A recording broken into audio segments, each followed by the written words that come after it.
उद्धव ठाकरे आज पोहरादेवीला पोहोचत आहे आणि त्याने यवतमाळमध्ये ते म्हणाले की मी पोहरादेवीची शपथ घेऊन सांगतो की अमित शहा सोबत जे आमचं ठरलं होतं त्यामध्ये अडीच वर्ष मुख्यमंत्री राहील असंच ठरलं होतं, मात्र यांनी युती तोडली.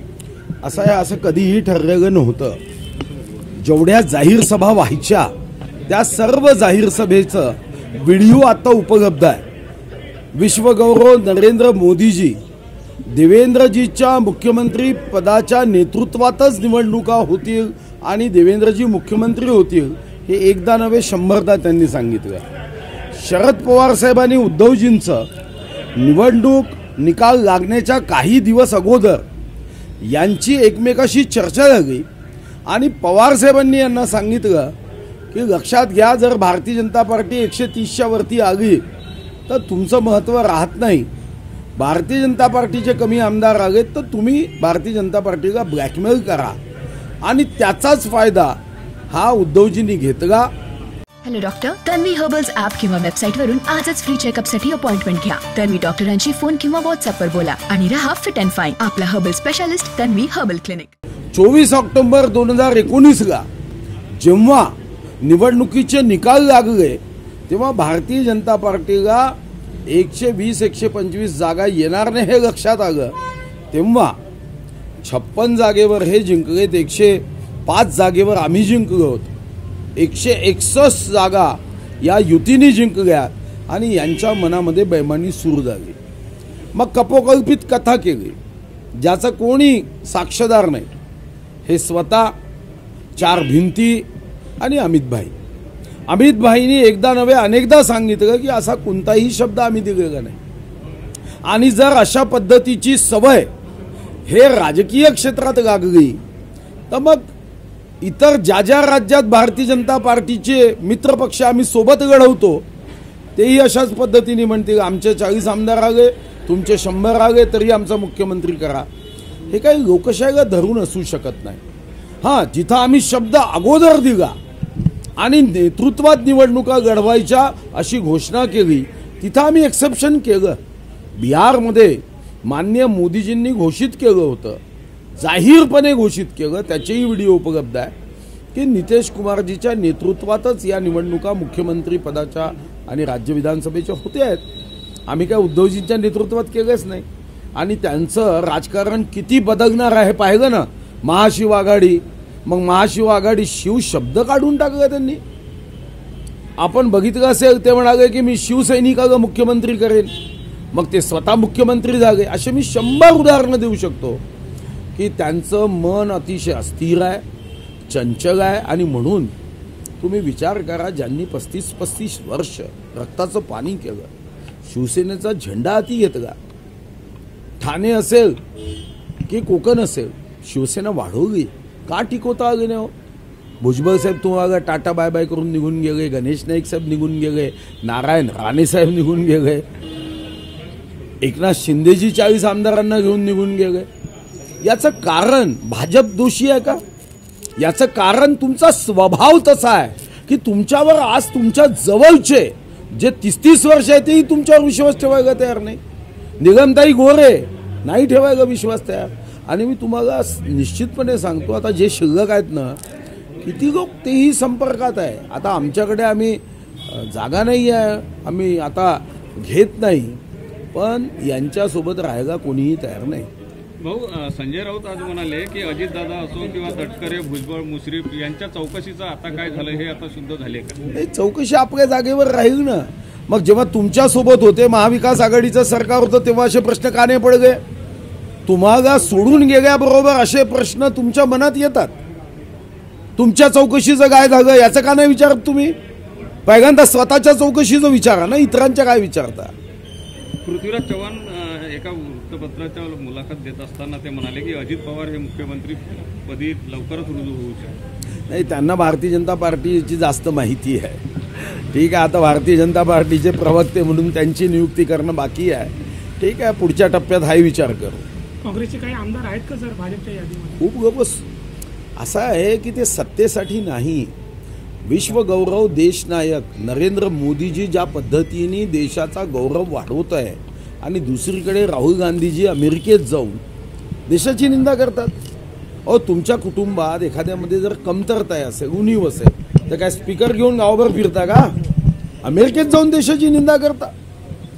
देशाची निंदा नागस्ती करण्याचा अधिकार तुम्हाला दिला नाही आहे. हा देशाची विरासत महान आहे आणि ते तुमच्या कर्मानी महान नाही झाली, मोठी नाही झाली आहे. या देशातील राष्ट्रभक्तांनी, देशभक्तांनी प्राणाची आहुती देऊन देशाचा हा तिरंगा तुमच्या माझ्या हाती दिला आहे. याच्यामध्ये तुमचं व्यक्तिगत काही योगदान नाही आहे. आणि मग अशा प्रसंगात तुम्हाला कोणी अधिकार दिला अमेरिकेत जाऊन बदनामी करायची? देशाबद्दल इतक्या निम्न शब्दात बघायचं, देशाच्या प्रधानमंत्र्याबद्दल अतिशय नीच शब्दात बघायचं, देशाच्या विकासाचे, प्रगतीचे, उन्नतीच्या मुद्द्यावर चर्चा करायची नाही. अरे तुलना करायची असेल तर सांगा ना की आमच्या 10 वर्षामध्ये आम्ही या देशामध्ये इतके रस्ते केले, इतके वॉटरवे केले, इतके एअरवे केले, इतके लोक BPL मधून मध्यमवर्गीय झाले, आम्ही इतक्या लोकांना मोफत धान्य दिलं. याच्यावर चर्चा करायची नाही. आणि चर्चा काय, ते अफजल गुरुला फाशी देऊ नका, हे चर्चेचे विषय आहे. यांच्यापासून देशाच्या प्रत्येक व्यक्तीने सावध असण्याची आवश्यकता. 4-5 दिवसापूर्वी नरेंद्र मोदी यांनी म्हटलं होतं की राष्ट्रवादी हा भ्रष्टाचारी पक्ष आहे. मात्र भुजबळ आता म्हणतात आहे की अजित पवार किंवा राष्ट्रवादी कुठल्याही नेत्यांना कुठल्याही भ्रष्टाचाराचा आरोप नाही आहे. नाही, राष्ट्रवादी म्हणजे त्यांनी शरद पवारांचा उल्लेख करून सांगितलं आहे. शरद पवारांचा उल्लेख केला आणि शरद पवार साहेबांचा उल्लेख करते म्हणाले की यांच्या नेतृत्वामध्ये आजपर्यंत मग कधी अनेक आपण बघितलं असेल भ्रष्टाचार झाला. त्याच्यामध्ये यांच्याबद्दलचं काही वाक्य नाही आहे. आणि समजा असेल तरी भारतीय जनता पार्टीमध्ये माझा तुझा आपला तुपगा या भावनेने काम होत नाही. इथे एखाद्याची चूक असेल तो भाजपचाही असेल तर त्याला क्षमा नाही आहे. भाऊ, पोहरा देवीचे कबीर महाराज जे आहे बंजारा समाजाचे संत, त्यांनी म्हटलं आहे की बंजारा समाजासाठी खऱ्या अर्थाने जर काम केलं असेल तर ते फडणवीस आणि उद्धव ठाकरे यांनी केलं, त्यामुळे यांनी एकत्र यायला पाहिजे. यासाठी मी सुद्धा प्रयत्न करणार. ठीक आहे, प्रयत्न करू द्या. पण मला असं वाटतं की तेव्हा मी स्वतःच पैसे दिले होते, मी वित्तमंत्री होतो.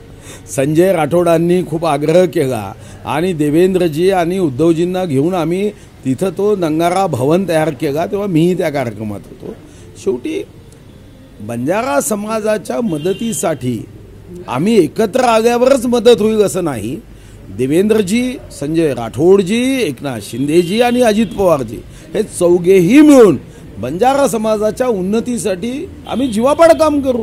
त्यामध्ये आमच्या एकत्रित येण्याचा काय संबंध?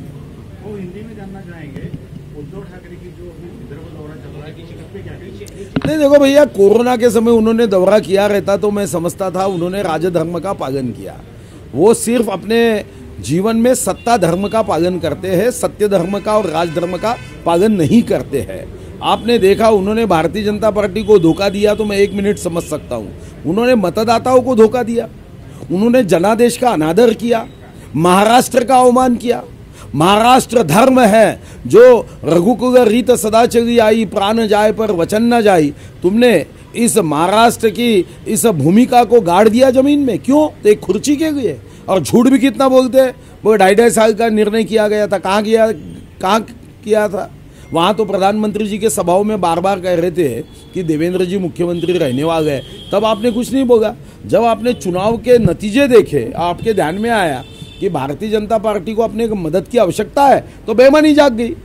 बेईमानी जागकर आपने जनता का अवमान किया. जिन्होंने जनता का अवमान किया है, मतदाताओं का अपमान किया है, उन्होंने अब जाके कितने भी दौरे किए, अब तो लोग साथ नहीं देंगे. और आपने देखा है उनकी वजह से शिवसेना के लोग क्यों छोड़ के जाते. कभी लोगों को और भारतीय जनता पार्टी को दोष क्यों देते? भैया, आप अपने गिरबान में झांको ना. क्यों भुजबल साहब निकल गए? क्यों नारायण राणे साहब निकलते समय बार बार उद्धव जी के बारे में बोलते थे कि मैं बाला साहब की वजह से नहीं निकल रहा हूं, मैं उद्धव जी की वजह से निकल रहा हूं. क्यों बोलते थे? गणेश नाइक क्यों निकल गए? आज 40 विधायक निकलते हैं, तुम हमको दोष देते हो. यही क्या शिवसेना की विचारधारा थी कि कोई भी आए और कोई भी कह दे आ जाओ तो आ जाएंगे? ऐसा नहीं है. आप आपका आत्मचिंतन करो, नहीं तो जो 10-20 कुछ 15 कुछ बचे हैं वो भी कब टाटा बाय बाय करेंगे पता नहीं. अभी एक विधान परिषद सदस्य मनीषा ताई कायंदे ने बाय बाय टाटा किया है.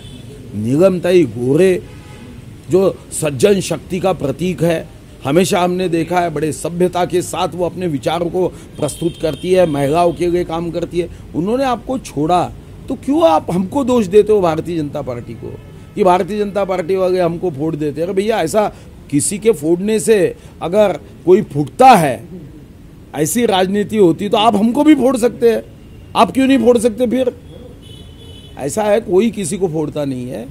एक विचारों की ताकत रहती है और आपका आचरण होता है। माननीय मोदी जी के नेतृत्व में देश में अभी कई लोग, कई पार्टियों के, वो भारतीय जनता पार्टी के साथ आना चाहते हैं, तो सिर्फ सत्ता के लिए नहीं, वो जब देश आगे बढ़ रहा है उसमें अपना एक योगदान देना चाहते हैं, अपना भी एक हिस्सा देना चाहते हैं। और इसीलिए कई पार्टियां, मैंने देखा तेलंगाना के कई लोग अभी हमारे संपर्क में है, बिहार में नीतीश कुमार जी के लोग संपर्क में है। क्यों संपर्क में है? सरकार तो नीतीश कुमार की है, तेलंगाना में तो केसीआर की है। वो लोग भारतीय जनता पार्टी में आना क्यों चाहते? सत्ता को छोड़कर नदी के प्रवाह के विरोध में चलना क्यों चाहते? उसका एक ही कारण है, विचारधारा, देशभक्ति, राष्ट्रभक्ति, देश को आगे बढ़ाने का भाव है, बाकी कुछ नहीं है। सत्ता को छोड़ के आना चाहते हैं वो। आप देखोगे कुछ दिनों में वो भी सत्ता को छोड़ के आएंगे। मंत्रिमंडल विस्तार होगा, जल्दी होगा। अधिवेशन के पहले होने की संभावना भी हम हो सकता है कि अधिवेशन के पहले होगा। और जो खाते बांटक है हो जाएंगे ना, उसमें क्या है? देखो, खातों के लिए कोई काम नहीं करता है। यहाँ पे आपने देखा 1 साल मंत्रिमंडल का विस्तार नहीं हुआ। कोई तो भी विधायक ऐसा आपको लगा क्या कि जाहिर रूप से कह रहा है या मन से कह रहा है? मस्त खुश रहते। भी परसों बैठक हुई, क्या जोश था विधायकों में। शिंदे गट के कुछ आमदारों ने कहा है कि हमको मंत्रिमंडल में चांस मिलने वाला था पर अब नहीं मिल पाएगा। तो फिर भी उन्होंने नाराजी थोड़ी व्यक्त की। उन्होंने कहा ठीक है, हम त्याग करेंगे और शक्ति के साथ काम करेंगे। यहाँ पे जो ऐसी अशुभ आघाड़ी बनी है, जिन्होंने इस महाराष्ट्र की प्रगति में अवरोध निर्माण किया है, विकास की गति को रोका है, ऐसे लोगों को तो हिसाब तो करना ही पड़ेगा ना भैया। Thank you.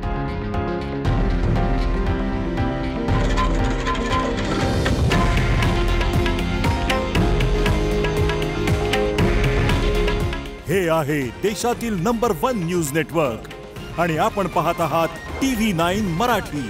काळजी तुमची, हित महाराष्ट्राचं।